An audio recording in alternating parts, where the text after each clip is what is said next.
meatball! And that's the vid, is what I would say if it was. New dungeon, fun dungeon, great views, and more. Here are some tips and things and recommendations I've picked up from the few times I've run it for your viewing / loading pleasure. Throughout the dungeon, you'll have to deal with totems, and not the annihilated kind. In the first encounter, 2 will always spawn per, I guess you could call it a totem phase. Then you have the ability to spawn 4 in the following 2 encounters per totem phase. To complete the totem, you'll know when it turns blue, you only need to stand inside the circle the totem creates, and sometimes you can even do 2 at once if they end up next to each other and create a Venn diagram. I was shooting it throughout my runs and then figured out that is not the case, so ignore that. You'll need to stand in it for several seconds, so survivability is very beneficial. Invis also works. Walking out of the totem radius will halt the completion, but not reset it. In the second and third encounter, when you have to kill a big Scorn Chieftain to drop a totem, if you don't insta-nuke it, it will actually drop another totem, hence why I said 4 can be on the ground at a time. Trying to kill the chieftain next to that drop totem will be helpful so you can do both at once, since there is a timer for both the totem phase and your cold demise. Don't forget to warm up. You'll be able to dunk all 4 solar orbs in one phase. I found that finishing either L1 or R1 last was best, so you could then go in a circle around the boss to each brazier.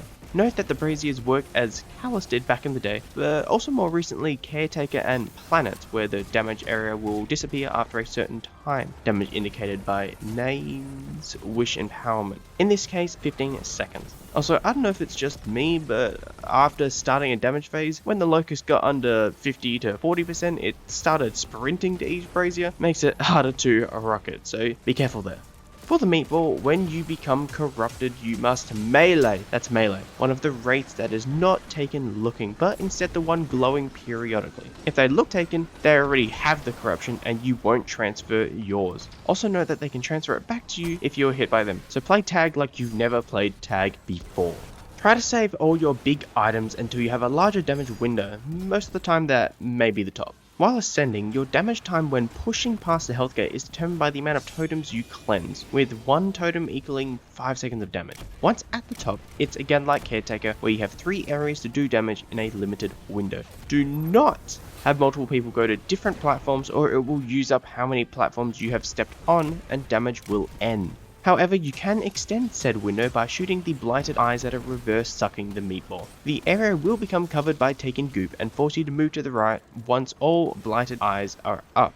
I'd recommend only shooting some initially since they will return faster and in greater numbers as the phase progresses, so maybe 1 mag's worth of a primary. I haven't tried linears at all in the dungeon, but I imagine they'll work just fine, more so for the final boss, but for the first boss, I'd say close quarter stuff is the way to go. Lament, Acreus, Surrounded Sword will probably be the way to go, but other known options will still work fine. Second boss, I kept using Izzy Rockets and it was baking when the boss wasn't being a total nuisance. Heck, use Dragon's Breath. Melee related things may be more difficult if the boss isn't at the point of rushing you. For the meatball, snipers honestly are the way to go. It's at range, they got buffed by 15% and are actually really solid. Succession, Supremacy, Distant Tumulus if you still have a clown and firing line roll. Literally anything that can help with a larger mag or less reloading will be great for those short damage windows. Izzy is still amazing, and even Whisper can make a comeback since that is a very snipey boy. The Cope, it finally fades. Maybe not completely, but for some places. If you don't have any of those great options, or just don't want to swap through your entire vault during a damage phase, then you could use a retrofit escapade with good old 4x and target lock, since it's known to crank out some deeps, but still not the thing many people will probably use.